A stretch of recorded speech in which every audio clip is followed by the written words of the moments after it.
All right, so Jim Kavanaugh, this is your area of expertise. Let's talk about this gun, a ghost gun.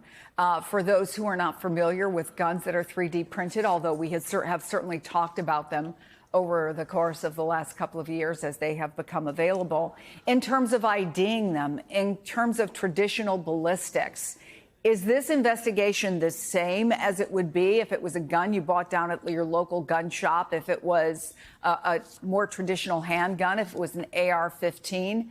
Or is something that's made on a 3D printer a different kind of investigation? Right, Chris. Well, first, I would say that we don't know that it's a ghost gun made on a 3D printer. The chief of detectives speculated that. It may have been made. May have been made. Is what he said. Yep. Right. He said may have been made. Right. And many ghost guns are not made on 3D printers at all. In fact, most of them aren't. So that's just one possibility. Ghost guns are sold on the internet under what we call, 60, 70, 80% kits. So the gun is a regular metal frame receiver, but it's not a complete gun. And so then you have to buy the other parts of the gun, again, on the internet or at a gun show, and you have to do some milling and drilling, a few hours of work to put it together. It's a real gun. It has everything a real gun has. It just doesn't have a serial number. It doesn't have a manufacturer's stamp, all required by federal law. Does it leave marks in the barrel when it shoots a projectile on the cartridge? Yes. Does it leave marks on the bullet? Yes. Does it leave a firing pin mark on the primer? Yes. All of those things are the same. It's just it's untraceable. Now, if it's a 3D printed gun, it's going to depend on what the material they used when they 3D printed it, and that sometimes may give the firearms examiner some difficulty in matching it. But my guess is it's not 3D printed. It could be, but it could very well be one of these kits off the internet. Again, the silencer is probably a ghost silencer as well. I was really surprised when the NYPD came out and thought this was a veterinary gun, because when you look at the video, it's clearly not. It's clearly not a veterinary gun. The gases, the gun smoke comes out of the top ejection port. He racks the slide multiple times. Nothing he did was action like a veterinary gun. I always thought that was a bad lead to follow, because that's not what that gun is. So in a nutshell, this case is, beauty captures the beast. If it wasn't for the clerk at the hostel who flirted with the killer, we wouldn't have a full-face picture. And I commend the commanders of NYPD Detective for releasing those pictures quickly. And also, which hasn't been said yet, but really good work by the Altoona PD and certainly the employee at McDonald's, who I would hope is going to be $60K richer for giving the tip in. But Altoona PD also, they didn't dismiss it out of hand. They went into it, like Rob said. They interviewed him. They gave him a Terry frisk. Hey, find the gun. What's interesting is in a New York video, when he shoots Mr. Thompson, if you can watch it all the way through, as he goes past Mr. Thompson, he doesn't put the gun in the backpack. He doesn't stop. He stuffs it down the left side of his pants. And he's caught with the gun a week later. Now, that shows one of two things. He's a doofus because he's carrying a murder weapon a week later, or this was only one murder and he was going to do more murders, and so he wanted to keep the gun. So when the chief of detective says the manifesto railed against corporate America, that gives me pause that maybe this wasn't the only person he intended to shoot, because he's keeping the murder weapon. And it's a big risk to walk around with a murder weapon. He's going to find that out. Well, yeah, that's certainly a possibility, Cedric. And, walking around with the gun, walking around with the ID that matches the ID of where you checked in when you were in Manhattan a week earlier, those kinds of things. But a couple of things. Well, first of all, I should say, according to those who've seen the manifesto, if that's what you want to call it, but it's a 3-page note that is in the possession right now of local police, at least according to NYPD. He did not name anyone else, so, we don't know. But first of all, the fact that he had that note outlining, as they put it, the motive and mindset, but also sitting in a McDonald's. If you're hungry and you're on the run, don't you go in, get your lunch, and get out, get away from people who might recognize you. I wonder if, Cedric, I'm overthinking that. The fact that he had on his person the gun, the ID, 3 pages, maybe suggesting he wants people to know exactly why he did this. He wrote it down. And then sitting at a very public place, a McDonald's. Can't imagine many more public places than that, Cedric. Well, that may be suggestive of a number of things. One, clearly it could be, and coming to mind to me, quite frankly, was he ready to be captured? And clearly his face has been seen all across the country and around the globe. And even though he used his mask majority of the time, they say he took it off his face, of course, when he put food in his mouth. But it does make you wonder. But also at the same time, you're talking about someone who murdered someone openly in the middle of a street and attempted to flee. That speaks a lot to his mindset and how he thinks, feels, and views and experience the world that he lives in.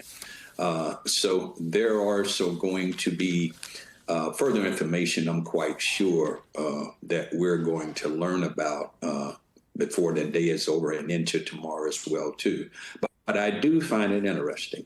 At this point, he's still considered a person of interest. They had not announced a formal arrest.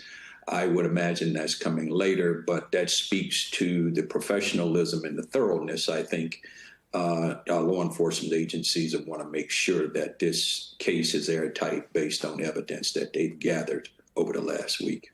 Yeah, and we don't know, Rob D'Amico, whether or not in this questioning he said, you know, I want to assert my Fifth Amendment rights. We don't know whether he said, I'd like to see a lawyer.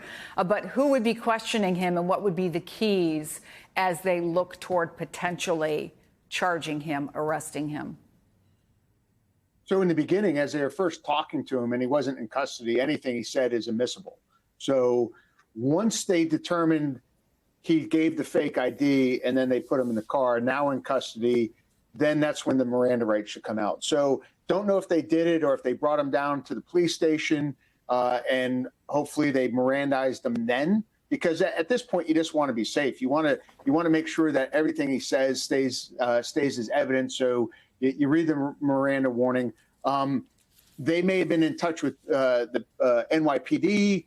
NYPD could have said, hey, we're sending someone out in a helicopter, like kind of wait for it for us to get out there. Or, hey, try to build some rapport. We're going to be out there in 45 minutes, an hour. It's a 4-hour drive. So I assume with everything that they got, they probably fly some folks out there. But you really want to keep whatever he says admissible. So if they're building rapport with them and not asking them direct questions, you can take that. But again, Reedham's rights, knowing NYPD was on the way, they may have waited. They probably took physical pictures of the manifesto, probably sent them to the officers that were coming in and questioning them because you want to be able to talk to them about it.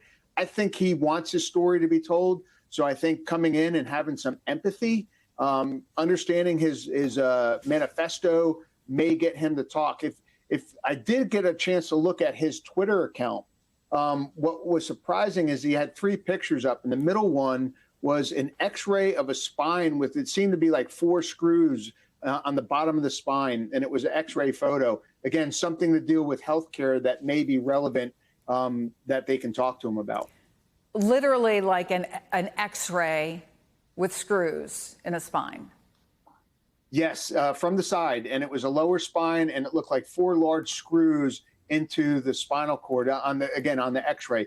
Don't know if it was his or if this was related to a family member or something like that. But again, it's, I think, significant. And the detectives that are going in to talk to him want to come up with, hey, how are we going to again? You don't go in hostile with this. You want to talk to him. He's got a story to tell. It's all part of getting him to admit it and talk to him about it. So you come in and you have some empathy for having maybe denied health care coverage. I know what you're talking about. Like, I get it. It looks like you had an injury. Can you tell us about that? To get him to talk, to build that rapport. Again, though, with Miranda warnings beforehand. Yeah, and I will say, out of an abundance of caution, NBC News has not independently confirmed his social media accounts or anything that may be on them, although I feel quite confident that our teams are working on that right now. Let's talk a little bit, Charles Coleman, about Alvin Bragg, because we heard a little shout out that he got, I think it was from the police commissioner, who said he's been working on this 24/7 from the very first moment that this shooting happened. You know a little bit about how a case gets built. So talk to me about the things that have been going on in the 5 days and what would be happening now. I'm assuming that there is a prosecutorial team already in place on this. Yes, Chris. What's likely happening is that the DA's office is providing support to NYPD and has been providing support to law enforcement through their detective investigators. And what detective investigators are basically a special team of investigators and detectives that are members of the NYPD, but assigned specifically to the DA's office. And what they do is they follow up with specific leads that are intended to benefit the DA's office, because they're trained specifically by prosecutors around what they need to put together a case. As everyone has been talking, one of the things that I've been thinking about is, as far as the investigation is concerned, it is critically important that all the steps of questioning are handled appropriately and all I's are dotted and T's are crossed. One of the reasons for that is because you don't want to have later on with the prosecution of whomever ends up being arrested for this, an issue with suppression of a confession, an issue with suppression of a statement, or an issue with suppression of anything that has been confiscated or acquired from the detainment of an individual that's connected to an arrest. And so the detective investigators, as well as the prosecutors from Alvin Bragg's office, are going to be working very closely with the NYPD to make sure that everything in this questioning and anything that's secured as far as a statement is done up to snuff, so that they don't have problems down the line when it comes to an actual prosecution.